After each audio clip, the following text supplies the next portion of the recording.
Hello everyone. So I'll introduce myself first. My name's Curtis. I'm an artist and a creative, and I'm here as a bit of a host. I might chip in at certain points. Who wants to go first? I can go. Hi, I'm Grace. I am a blogger and I guess an influencer, social media manager, and I'm a writer. And I've done a lot of social media management jobs over the last few years and have my own relationship with platforms as well. So, yeah.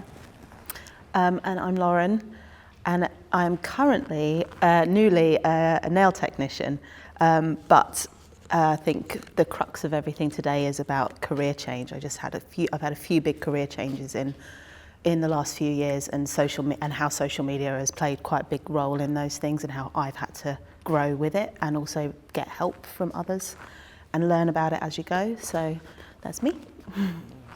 So I suppose a really good way to start this is perhaps, how did you two meet? It's quite an interesting story. Yeah. So previous to nail tech, I owned a coffee shop in Hastings. It ran for just shy of 7 years, and Grace was a customer, and we just sort of developed a friendship. And as you develop friendships in real life, you talk about more things, your problems and your issues. And one of the problems I was having was to do with social media and the Facebook and Instagram for the coffee shop. And Grace has the skills, and she very kindly put herself forward and said, I can help you with this. So you saw the opportunity for free coffee, and yeah, exactly. I was paid in coffee and cake, and that turned out to be, it was one of my favourite jobs, and actually more so than some of the paid jobs I had. But it was kind of, because we'd bonded, because we'd become friends, because I was in there all the time having coffee, I sort of got chatting and said, this space is so beautiful, and it's such a great business, and you've got a really lovely customer base. You need more of a presence on social media. And then I think we had a meeting to begin with where I gave you some tips and said, you could do more of this, you could do that. And then the reality sort of caught up with us after a while that you just didn't have the time. And that's because you were running a whole dang business. So I just sort of volunteered. And it was kind of a passion project for a while. Yeah, it was really good, and you were able to come in with all your expertise because you've been working on social media for a long time before that. Yeah, for sure. At that point, I'd kind of done social media for companies big and small, but I'd had a real passion for working with smaller businesses that maybe didn't get as much of a spotlight as the bigger guys. So, and I'd also had some sort of personal experience with social media. As I said, I was a blogger since I was 15, which is a very long time ago, half my life. And I then kind of had the blog. Social media came into play when I was at uni, would you believe? I think it was like 2011, 2012 when everyone started using it, but that was back when it was just a personal thing. It was just where you'd share pictures of holidays with your family and stuff, and then it became something completely different and bigger and better in sort of the years after that. But I've had my own personal relationship with it, because along the way, kind of through blog and social media, I've shared information and stories about my personal life. I've had some health dramas along the way, sort of around 2014, 2015, and then 2017, and it really, really helped to get sort of my thoughts out there and find people and reach out to people on social media and with the blog as well. And I ended up doing, for a period, I was doing like sort of events like in London and things, doing panel discussions and sort of streaming and all sorts of things, talking about all things health, to do with sort of health, chronic illness, invisible illness, but also body confidence and body love, which was, a really wonderful journey. And it led to me being kind of surrounded by this really lovely community of people and finding support, but also being able to give support to other people. So that's kind of my personal relationship with social media and professional. Nice. About your personal relationship with social media? My personal relationship. I don't think I'm built to be a social media. I wasn't anyway years ago built to be a social media person. So previous big career change to running the coffee shop, I was actually a fashion stylist for print and music videos. And during that time, Instagram was I was there for, well, we're old enough to remember life without social media, whereas you guys have got no idea what that's like at all. I'm sure it's like your nightmare. But it takes time to adopt, and some people are really good at adopting new things like that. And I'm just not one of those people. I was really sort of slow to the game. I didn't join Facebook for ages. And then when Instagram came along, that was another thing. But Instagram became very much sort of a perfect online portfolio because it's so image-led. It is completely image-led and then video-led as time went on. So it became apparent that was really going to be the only way, one of the main ways that I could get myself out to, try and find jobs, to try and find styling jobs and networking, because all my work was in London, and sort of your main big networking event each year would have been London Fashion Week. And again, I'm just not one for standing in a room with a glass of cheap champagne saying, so what do you do? And here's my card. And so in a way, Instagram was a little bit better because I didn't have to do like the small talk thing face to face with people.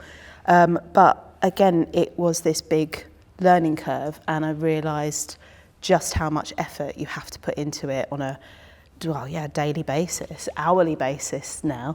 But it wasn't such a big, huge epic thing that it is now, all that minute details of the algorithms and everything that go into it now. It was a much more simpler thing back then. So it was okay, I put a picture up every now and then, and it helped, but it was still an effort, and I found it really difficult.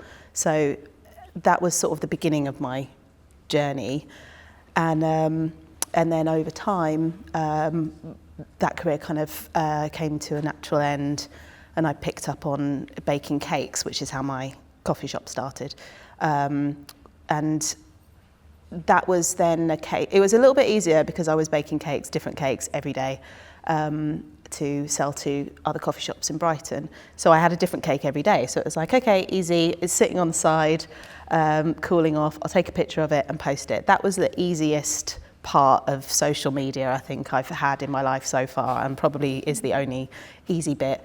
And then as time went on and the possibility of opening my own coffee shop came about, that's when I think it really changed. Instagram had definitely become a much bigger thing than it was when I first started using it. And it's, like I said, it's time. It takes a lot of time. And it was just me on my own. I didn't have a business partner or anything, building this place from scratch and then getting it running, organising staff, learning how to do payroll and taxes and accounts and all those horrible real life things. When you start, you're just like, I'll just bake some cakes and make some coffee, it'll be easy. And which, suddenly you've got to do all the admin. Yeah, which I think is what most people who start coffee shops think it's going to be like. I did have a friend, again, a wonderful friend who was better at it than me at the beginning. She sort of moved with me and helped me set up the shop. So she sort of took it on. So that was really great. I had one element taken away, of stress taken away. That ended up coming to an end because she had other work, commitments. And then it was left to me for quite a big chunk of time. And it was really difficult. I found it really hard. It just wasn't helping the business at all. And I'd look at how many posts I'd done in a month compared to when my friend was doing it, and it was just hardly anything. And it's really, especially when you're in a small town, it's based in Hastings, that reach is really important. I mean, word of mouth is always going to be great, but reaching people via social media is definitely a big thing now. And it took me a while for that really to click with me, how important it is. And so, I really did struggle for someone who's not quite naturally, really into it. And then, so I was lucky enough that's when Grace came along and saved me, and she made a massive difference. I think we built a community through social Definitely. media as well. Definitely. You know, we had people sort of coming over from various places. We had a lot of vegan humans coming over who had seen, you know, the posts about the vegan options available, you know, kind of people who were kind of coffee nerds like we are. And, you know, and it was really nice to kind of shout out all the different kind of options that you had, all the different events The dogs. and art. The dogs, yes, the dogs were Very a big thing. dog friendly. There was a cafe dog. Yeah. That was a big selling point as That well. was a really big selling point. And We had a, yeah, so we we'd had a have- sausage dog in the cafe. And suddenly you'd have people coming along who would say, "Oh, I saw you on Instagram. I thought I'd come over from Eastbourne," or you know, and it was such a lovely way to reach out to people and also to create events. And then when you eventually, you know, kind of sold the business, you had a huge party. And there were all these people there. Some of whom would have found you on social media. Yeah, but even there was the fundraiser. That was a big thing. That was. Do you know what? That, in fact, that's a really sort of good measure of how important social media is. We managed to raise just shy of £4,000 for the shop front was falling down. The landlord wasn't going to do anything about it, and it was having an effect on the business. People were walking past, seeing this like falling down, crumbling shop front, and it's not a very good advertisement for what's inside. So, you know, they'd walk past and go to the next place that had a perfect shop front.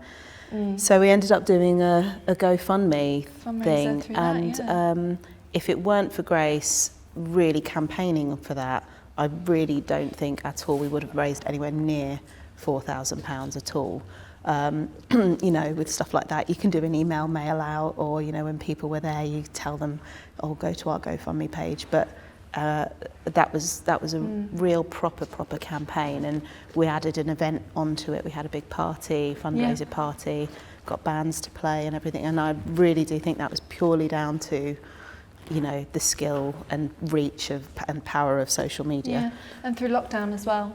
Kind of, you know, getting out to people and doing deliverables and things like that. God, there was no word of mouth during lockdown. Social media, no one would have heard. So I don't know. Yeah, it's incredible what social media can do for you professionally as well as personally.